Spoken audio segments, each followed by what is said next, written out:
Hello, and welcome back to the Inside Loop. My name is Justin, and in today's video we're joined by General Bob Butcher, a Distinguished Marine Corps aviator and the recipient of the Defense Distinguished Service Medal, the United States' highest non-combat related military award. And to recap, we already released one video already with the General and in our conversation. And the conversation I had with the General was too long to fit into one video, and in good conscience I couldn't get rid of the rest of our great conversation together. And so I've broken up that conversation into 3 parts. You've already watched the first part, hopefully. If not, check out in our channel. And this is the second video. And we're focusing primarily on the A4 Skyhawk and the General's relationship with the aircraft throughout his career. So without further ado, enjoy.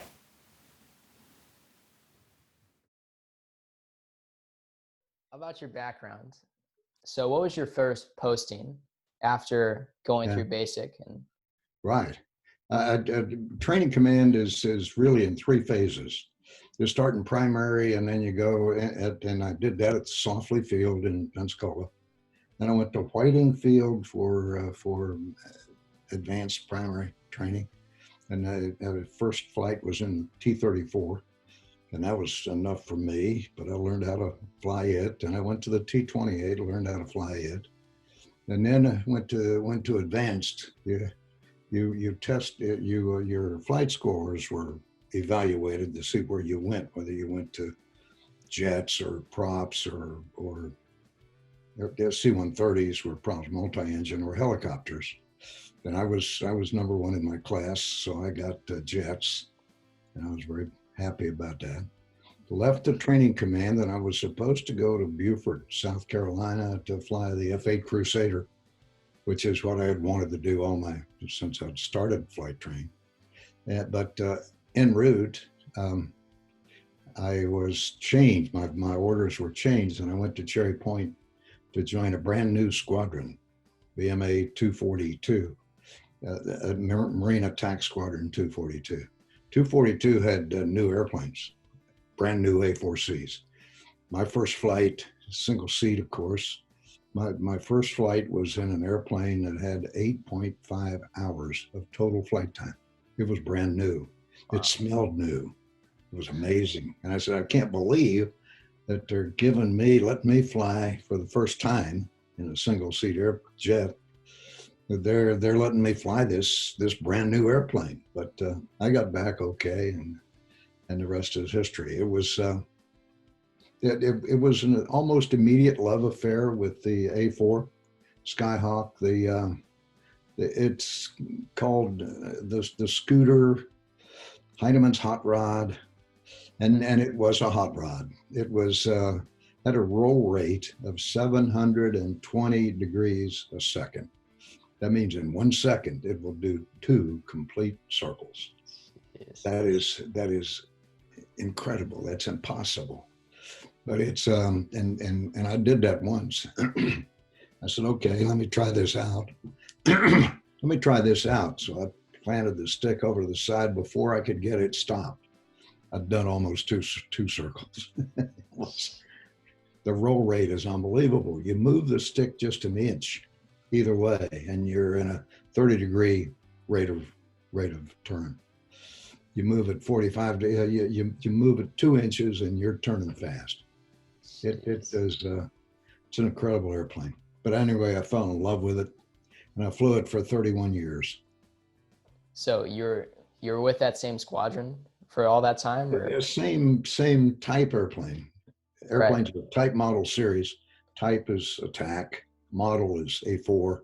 Series is A4C, A4E, A4F, A4M, etc. So I flew that same type model, but different series. I flew the C model for the first 3 years, and then I went back to doing different things, and then I next flew the A model and then the B model, and then went to Vietnam and flew the E, and then came back from Vietnam and into 214, the Black Sheep, and flew the F, and then left the F, and eventually became the OPSO, XO, and CO of an A4 squadron, and got to fly the M. The M is a super racer. The M is an incredible airplane. Yeah. Uh, How the, much the, how much better was it? Was the Yeah, M? the A4C, as I recall, had about 7,700 pounds of thrust. The Mike had 11,200 pounds of thrust. So it's a lot more, it's a lot faster. When you put the power on, it pushes you back in the seat. It's a hot rod. My first flight didn't have any rails, racks, or tanks on it because I was the XO of the squadron, and I told the maintenance guys to not put any of that stuff on it. And I took off, and at the end of the run, I had to pull the power back to let the gear come up before I overspeeded it. And I got to the end of the runway, pulled it straight up, and looked down. After I rolled off on the side, it was 18,000 feet above the runway. It was amazing, truly was. I recall later flying one with no external fuel, and they asked me on takeoff, switched over to center frequency, and they asked me to expedite my climb to 20,000 feet. And about 30 seconds later, I told them I'm at 20,000 feet. And what I'd done, I was on climb schedule. All I did was raise the nose.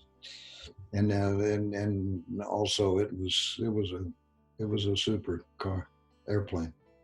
But yeah, they asked me what I was flying, and I told them an A4M, and they said, "Oh, okay, good." How does Anyway, it feel to go through those maneuvers in the A4M?